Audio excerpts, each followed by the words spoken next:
ಒಂದು ವಿಶ್ವಾಸ ಬರ್ಬೇಕಲ್ವಾ? ಆ ವಿಶ್ವಾಸ ಗಳಿಸಬೇಕಾದ್ರೆ ಬಹಳಷ್ಟು ನಾವು ನಮ್ಮ ಅಭಿವೃದ್ಧಿ ಕಾರ್ಯಗಳ ಮುಖಾಂತರ ಜನರನ್ನ ನಾವು ಅವ್ರ ಹತ್ರಕ್ಕೆ ಹೋಗಬೇಕಾಗುತ್ತೆ.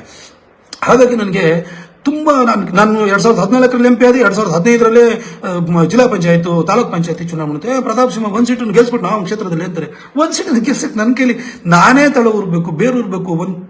ಒಂದು ಚಿಕ್ಕ ಸಹಕಾರ ಸಂಘಗಳಿರ್ಬೋದು, ನನ್ನ ಮೇಲೆ ಯಾವುದೋ ಒಂದು ಪ್ರೀತಿಯಿಂದ ಜನ ಓಟ್ ಹಾಕಿದ್ರು. ಮೋದಿಜಿ ದೇಶಕ್ಕೆ ಪ್ರಧಾನಿ ಆಗ್ಬೇಕು ಅಂತ ಹೇಳ್ಬಿಟ್ಟು ಅವ್ರ ಹೆಸರಲ್ಲಿ ಗೆದ್ಕೊಂಡ್ಬಂದವನು.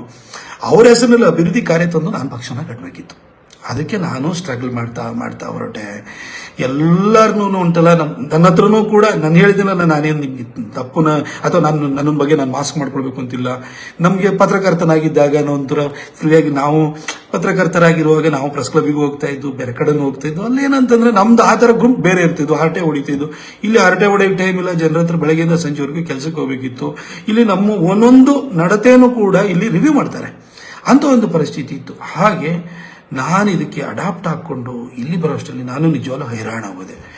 ಆಮೇಲೆ ಮಧ್ಯದಲ್ಲಿ ನನಗೆ ಭಯ ಶುರುವಾಯಿತು. ಏನಪ್ಪ ಇದೇ ಥರ ಹೋಯ್ತು ಅಂದರೆ ಅಭಿವೃದ್ಧಿ ಕಾರ್ಯಗಳನ್ನು ಹೆಂಗೆ, ಇವೆಲ್ಲದನ್ನು ಕೂಡ ನಾನು ಯೋಚನೆ ಮಾಡಲಿಕ್ಕೆ ಆತಂಕಗಳು ಶುರುವಾಯಿತು. ಆಮೇಲೆ ನನಗೆ ಇವತ್ತು ನಿಮಗೆ ಫೇಸ್ಬುಕ್ ಲೈವಲ್ಲಿ ಹೇಳ್ತೀನಿ, ನಾನು ದೇವ್ರ ಹತ್ರ ಎದೆ ಮೇಲೆ ಕೈ ಇಟ್ಕೊಂಡು ಹೇಳ್ತೀನಿ, ದೇವ್ರ ಹತ್ರ ಹೋಗಿ ನನಗೆ ವೈಯಕ್ತಿಕವಾಗಿ ದೇವ್ರ ನನಗೆ ಆಸ್ತಿ ಪಾಸ್ತಿ ಕೊಡು, ನನಗೆ ಏನಾದರೂ ಇದು ಮಾಡು, ನನಗೇನಾದ್ರು ಮನೆ ಮಠ ಕೊಡು, ಇನ್ನೊಂದು ಕೊಡು. ನಾನು ದೇವ್ರ ಹತ್ರ ಯಾವತ್ತೂ ಕೇಳಲ್ಲ. ನಾನು ಹಿಂದೆನೂ ಕೇಳಿಲ್ಲ, ನಾನು ಮುಂದೆನೂ ಕೇಳಲ್ಲ. ದೇವ್ರ ಹತ್ರ ನಾನು ಕೇಳಲ್ಲ. ನನ್ನ ದೇವರು ಇವತ್ತು ಆ ತಾಯಿ ಚಾಮುಂಡೇಶ್ವರಿ, ಕಾವೇರಿ ತಾಯಿ, ನಮಗೆಲ್ಲ ನಾನು ನಂಬಿದಂಥ ದೇವರುಗಳು, ಇವರೆಲ್ಲರೂ ಕೂಡ ನನ್ನ ಸಂಸದನೆ ಮಾಡಿಬಿಟ್ಟಿದ್ದಾರೆ. ಮಾಡಾದ್ಮೇಲೆ ಇನ್ನೇನು ಕೇಳು ಅಂದರೆ ನಿಮ್ಗೆ ದೇವರು ಏನು ಕೊಟ್ಟಿದ್ದಾನೆ ಅದಕ್ಕೆ ನಾವು ಥ್ಯಾಂಕ್ಫುಲ್ ಆಗಿರಬೇಕು. ನಮ್ಗೆ ಇವತ್ತೊಂದು ಮನೆ ಕೊಡು ಅಂತ ಕೇಳ್ತೀವಿ, ಮನೆ ಕೊಟ್ಟಾದ್ಮೇಲೆ ಅಯ್ಯೋ ಇನ್ನೊಂದು ಮನೆ ಎಕ್ಸ್ಟ್ರಾ ಇದ್ರೆ ಬಾಡಿಗೆ ಕೊಡ್ಬೋದಿತ್ತು, ಅದ್ರಲ್ಲಿ 4 ಕಾಸು ಕಮಾಯಿ ಆಗೋದು, ನಮ್ಮ ಜೀವನ ಚೆನ್ನಾಗಿ ನಡೆದು.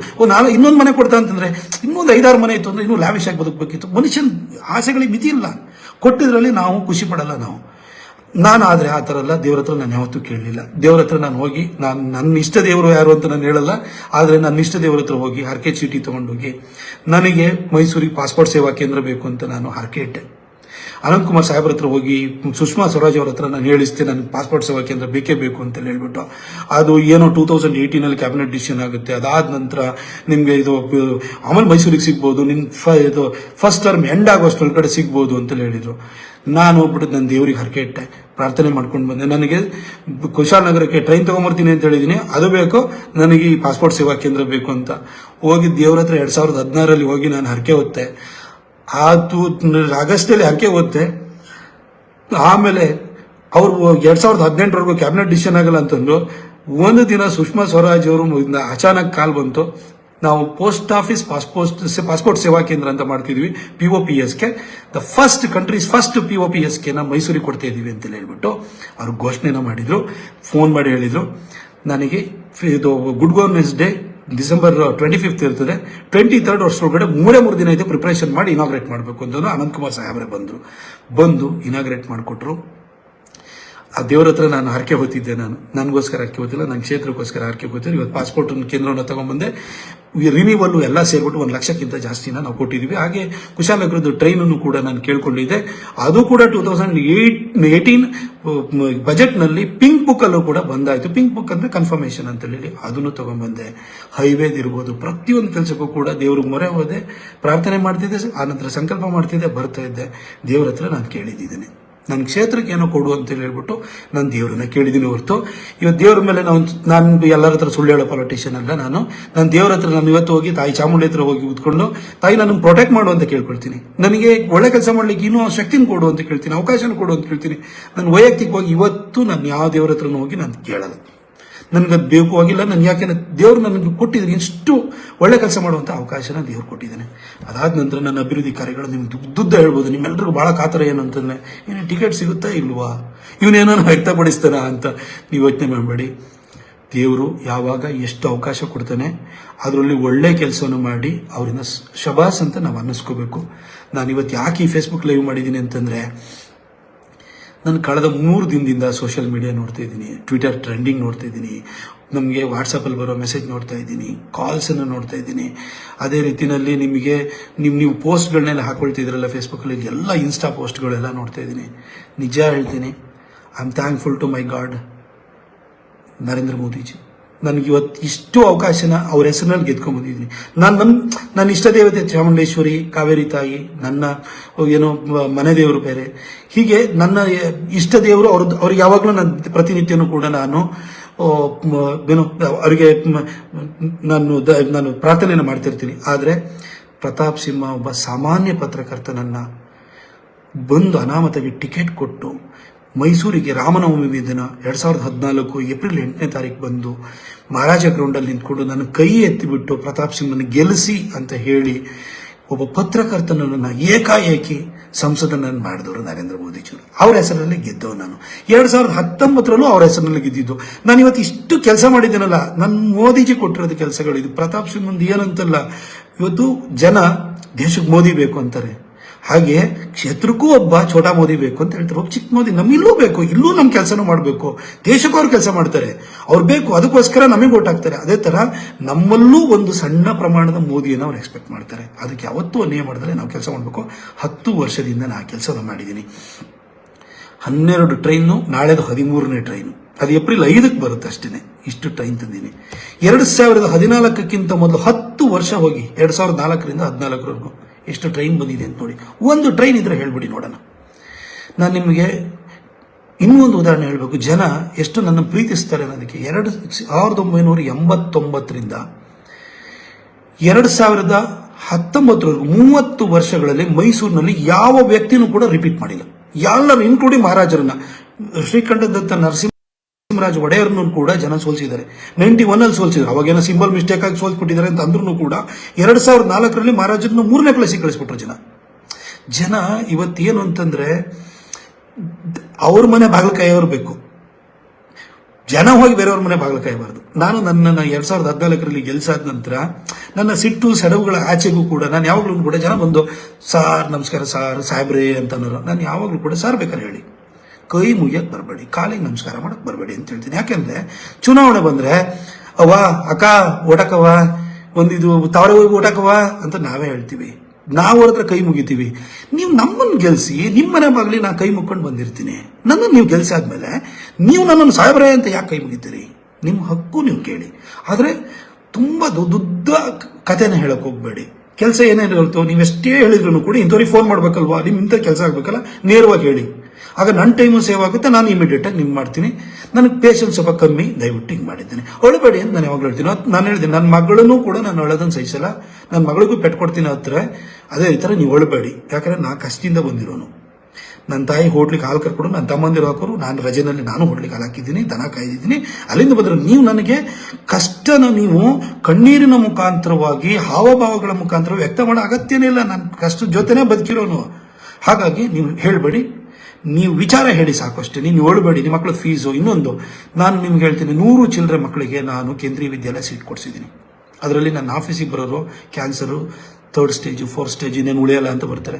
ಅವರು ಬಂದು ಅಳುವಾಗ ನಾನೇನು ಮಾಡ್ತೀನಿ ಗೊತ್ತಾ, ಅಮ್ಮ ನಿಮಗೆ ನಾನು ನಿಮ್ಮ ಜೀವ ಉಳ್ಸೋಕ್ಕಾಗಲ್ಲ, ಪ್ರೈಮ್ ಮಿನಿಸ್ಟರ್ ರಿಲೀಫ್ ಫಂಡಲ್ಲಿ ನಾನು ದುಡ್ಡು ತರಿಸ್ಕೊಡ್ತೀನಿ, ಆದರೆ ನಿಮ್ಮ ಒಂದು ಮಗು ಇದೆಯಲ್ಲ ಅವ್ರ ಕೇಂದ್ರೀಯ ವಿದ್ಯಾಲಯ ಸೀಟ್ ಕೊಡಿಸ್ತೀನಿ, ವರ್ಷಕ್ಕೆ 6,500 ರೂಪಾಯಿ ಫೀಸ್ ಬರುತ್ತೆ, ಮಗುನ ಲೈಫನ್ನು ಸೆಟ್ಲ್ ಮಾಡ್ಕೊಡ್ತೀನಿ ಅಂತ ನಾನು ಎಷ್ಟೋ ಜನಕ್ಕೆ ಕೇಂದ್ರೀಯ ವಿದ್ಯಾಲಯ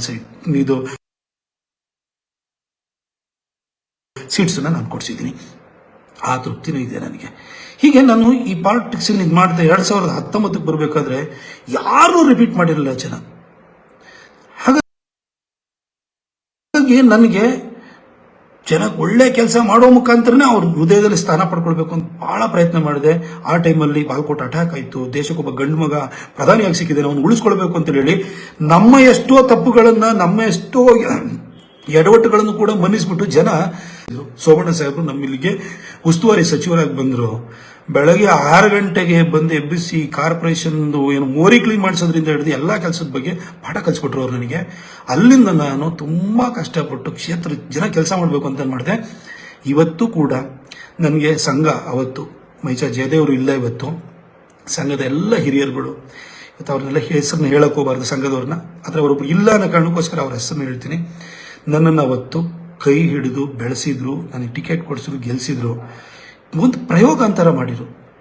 ಯಾರಾದ್ರೂ ನನ್ನನ್ನು ಈ ಥರ ಪ್ರಯೋಗ ಮಾಡಿದ್ಮೇಲೆ ನನ್ನ ಮೇಲೆ ಇಷ್ಟು ವಿಶ್ವಾಸ ಇಟ್ಟಿದಾರಲ್ಲ, ಈ ವಿಶ್ವಾಸಕ್ಕೆ ಯಾವತ್ತೂ ದ್ರೋಹ ಆಗಬಾರ್ದು. ನಂತರ ಇನ್ನೊಬ್ಬ ಹುಡುಗನ ಬೆಳೆಸಬೇಕು. ಅವ್ರ ಅಪ್ಪ ಅಮ್ಮ ಅವ್ರ ಮನೇಲಿ ಎಷ್ಟು ಆಸ್ತಿ ಇದೆ, ಅವನು ಯಾವ ಹಿನ್ನೆಲೆಯಿಂದ ಬಂದಿದ್ದಾನೆ, ಅವನ ಜಾತಿ ಯಾವುದು, ಇದು ಯಾವುದು ಕೇಳದಲ್ಲೇ ಒಬ್ಬ ಯಂಗ್ಸ್ಟರ್ನ ಇನ್ನೊಬ್ಬನ ಯಂಗ್ಸ್ಟರ್ನ ಬೆಳೆಸಬೇಕು ಅಂತಂದ್ರೆ ನನಗೆ ಕೊಟ್ಟಿರೋ ಅವಕಾಶವನ್ನ ನಾನು ಸದುಪಯೋಗ ಪಡಿಸಿಕೊಂಡು ಒಬ್ಬ ಯಾವ ಹಿನ್ನೆಲೆ ಇಲ್ಲದಿದ್ದಂತಹ ಒಬ್ಬ ಸಾಮಾನ್ಯ ವ್ಯಕ್ತಿಯಾಗಿರುವಂತಹ ಪ್ರತಾಪ್ ಸಿಂಹನಿಗೆ ಟಿಕೆಟ್ ಕೊಟ್ಟು ಅವನು ಇಷ್ಟು ಕೆಲಸ ಮಾಡ್ದ. ಅದೇ ತರನೇ ಒಬ್ಬ ಬಡ ತಾಯಿಯ ಮಗನಿಗೆ ಟಿಕೆಟ್ ಕೊಟ್ರೆ, ಬಡ ತಾಯಿಯ ಮಗಳಿಗೆ ಟಿಕೆಟ್ ಕೊಟ್ರೆ ಅವರು ಕೂಡ ಕಷ್ಟಪಟ್ಟು ಕೆಲಸವನ್ನು ಮಾಡ್ತಾರೆ, ವಿಶ್ವಾಸ ಉಳಿಸ್ಕೊಳ್ತಾರೆ ಅನ್ನೋ ಒಂದು ನಂಬಿಕೆ ಜನಕ್ಕೆ ಬರಬೇಕು ಅಂತ ಹುಚ್ಚೆದ್ದು ಕೆಲಸ ಮಾಡಿದ್ದೀನಿ. ಮನೆ ಕಸ ತೆಗೆಸೋದ್ರಿಂದಲೂ ಮಾಡಿದ್ದೀನಿ. ಸ್ವಚ್ಛ ಭಾರತ್ ಮಿಷನ್ ಅಲ್ಗಡೆ ಊರಲ್ಲಿ ಸ್ಮಶಾನ ಮಾಡಿಸೋದ್ರಿಂದ, ಕಸ ವಿಲೇವಾರಿ ವಾಹನಗಳು ಕೊಡಿಸೋದ್ರಿಂದ ನನ್ನ ಇದರಲ್ಲಿ ಅಷ್ಟು ಪಂಚಾಯತ್ಗಳಿಗೆ ಪಂಚಾಯತ್ ಸೇವಾ ಕೇಂದ್ರಗಳನ್ನ ಮಾಡಿಸೋದ್ರಿಂದ ಮೊದಲು ರಾಜೀವ್ ಗಾಂಧಿ ಸೇವಾ ಕೇಂದ್ರ ಅಂತಿತ್ತು, ಚೇಂಜ್ ಮಾಡಿಸಿದೆ. ಏನು ರಾಜೀವ್ ಗಾಂಧಿ ಸೇವಾ ಕೇಂದ್ರ ಹಾಕಿಡ್ಬೇಕು, ಅದು ಭಾರತ್ ನಿರ್ಮಾಣ ಪಂಚಾಯತ್ ಸೇವಾ ಕೇಂದ್ರ ಅಂತ ಮಾಡಿಸಿದ್ರು. ನಾನು ಗಿರಿರಾಜ್ ಸಿಂಗ್ ಅವ್ರ ಹತ್ರ ಗಲಾಟೆ ಮಾಡಿದೆ. ನಮ್ಮ ಸರ್ಕಾರ ದುಡ್ಡು ಕೊಡ್ತಾ ಇರೋದು, ನಮ್ಮ ಮೋದಿಜಿ ಅವರು ಅದನ್ನ 12,25,000 ಇದ್ದಿದ್ದನ್ನ ದುಡ್ಡನ್ನು ತಗೊಂಡು ಹೋಗ್ಬಿಟ್ಟು 18,80,000 ತಗೊಂಡ್ಬಂದ್ರು. ಆ ನಂತರ 28,80,000 ತಂದ್ರು. ಈ 38 ಲಕ್ಷ ಪಂಚಾಯತ್ ಸೇವಾ ಕೊಡ್ತಾರೆ. 15th and 14th finance commission direct funding ಕೊಡ್ತಾ ಇರೋದು, ಎಕ್ಸ್ಟ್ರಾ ಅಲೋಕೇಶನ್ ನಾವು ಮಾಡ್ತಿರೋದು. ನಮ್ಮ ಮೋದಿಜಿ ಕೊಡ್ತಾ ಇರೋ ದುಡ್ಡಲ್ಲಿ ನೀವ್ ಯಾಕೆ ಅವ್ರ ಹೆಸರು ಇಡಬೇಕು ಅಂತ ಹೇಳ್ಬಿಟ್ಟು ಅದನ್ನ ಚೇಂಜ್ ಮಾಡಿಸೋ ನಾನು ಹೊಡೆದಾಟ ಮಾಡಿದೀನಿ. ನನಗೆ ಕೂತ್ಕೊಂಡು ಹೋಗಿಲ್ಲ ಅಂತಲ್ಲ. ಹಾಗೆ ಇವೆಲ್ಲ ಕೆಲಸವನ್ನು ಮಾಡಿದೆ. ಬೆಂಗಳೂರು ಮೈಸೂರು ಹೈವೇ ನಾನು ನಂದೇ ಆದಂಥ ಒಂದು ಮನೆ ಕಟ್ಟಿಸ್ಬೇಕಾದ್ರೆ, ನೀವು ನಿಮ್ಮದೇ ಆದಂಥ ಮನೆ ಕಟ್ಟಿಸ್ಬೇಕಾದ್ರೆ ಎಲ್ಲಿ ವಾಸ್ತು ಪ್ರಕಾರ ದೇವ್ರ ಕೋಣೆ ಎಲ್ಲಿರಬೇಕು, ಇದೆಲ್ಲಿರಬೇಕು, ಆ ಥರ ನೋಡಿದ್ರೆ ಫ್ಲೋರಿಂಗ್ ಏನಾಗಬೇಕು, ಕಟನ್ ಮ್ಯಾಚಿಂಗ್ ಆಗಿ ಯಾವ ಥರ ತಗೊಳ್ಬೇಕು, ನಿಮಗೆ ಇದು ಏನು ನಿಮಗೆ ವಾರ್ಡ್ರೋಬ್ ಯಾವ ಥರ ಇರಬೇಕು, ಅದ್ರೊಳಗಡೆ ಯಾವ ರೀತಿ ನಿಮಗೆ ಫಾರ್ಮಿಕನ್ ಯಾವ್ದು ಹಾಕಬೇಕು ಎಲ್ಲ ಯೋಚನೆ ಮಾಡ್ತಿರಲ್ಲ. ಅದೇ ಥರನೇ ಬೆಂಗಳೂರು ಮೈಸೂರು ಹೈವೇನು ಕೂಡ ಇಲ್ಲಿ ಮೋದಿಯವರ ಹತ್ರ 2018 ಫೆಬ್ರವರಿ 19 ಬಂದು ಘೋಷಣೆ ಮಾಡಿಸಿ ಮರುದಿನನೇ cabinet committee on economic affairs chaired by the honourable prime minister first 6,400 crore approval ಕೊಟ್ಟರು. 24ನೇ ತಾರೀಕು ಭೂಮಿ ಪೂಜೆ ಮಾಡಿತು, ಮಾರ್ಚ್ 24 ಭೂಮಿ ಪೂಜೆ ಮಾಡಿತು. ಮಾಡಿ ಆದ ನಂತರ ಅದನ್ನು ರೆಕಾರ್ಡ್ 4 years ಅಲ್ಲಿ ಕಂಪ್ಲೀಟ್ ಮಾಡಿಸಿ. ಇವತ್ತು ಕರ್ನಾಟಕದಲ್ಲಿ ಯಾವ ರೋಡನ್ನ ನಿಗದಿತ ಕಾಲಮಿತಿ ಒಳಗಡೆ ಕಂಪ್ಲೀಟ್ ಮಾಡಿದರೆ ಹೇಳಿಸಿ ಇದನ್ನ ಮಾಡಿಸಿದೆ. ಒಂದೊಂದು ಹೋಗಿ ನೀರು ನಿಲ್ತು, ಸರ್ವಿಸ್ ರೋಡ್ನ ಫಸ್ಟ್ ಮಾಡಿಕೊಂಡು ಮೇನ್ ಕ್ಯಾರೇಜ್ ಏನ್ ಮಾಡ್ಬೇಕಾದ್ರೆ ಸರ್ವಿಸ್ ರೋಡಿಗೆ ಟ್ರಾಫಿಕ್ ಜಾಮ್ ಇದು ಡೈವರ್ಟ್ ಮಾಡಿರ್ತಿದ್ದು, ಕಾಂಪ್ಯಾಕ್ಷನ್ ಆಗ್ಬೇಕಾದ್ರೆ ವಾಯ್ಡ್ ಕ್ರಿಯೇಟ್ ಆಗುತ್ತೆ. ನಾವು ವರ್ಕ್ ವಿತ್ ನೇಚರ್ ಅಲ್ವಾ, ಹಾಗಾಗಿ ನಾವು ಪ್ರಕೃತಿ ಜೊತೆಗೆ ನಾವು ಕೆಲಸ ಮಾಡುವಾಗ ಸಮಸ್ಯೆಗಳಾಗುತ್ತವೆ. ಅದನ್ನೆಲ್ಲ ಮಾಡಿಸಿ ಬಿರುಕ್ಬಿಟ್ಟಿದೆ ಅಂತಂದ್ರು, ನೀರು ತುಂಬಿದೆ ಅಂದ್ರು, ಎಲ್ಲದನ್ನು ಕೇಳ್ಕೊಂಡೆ.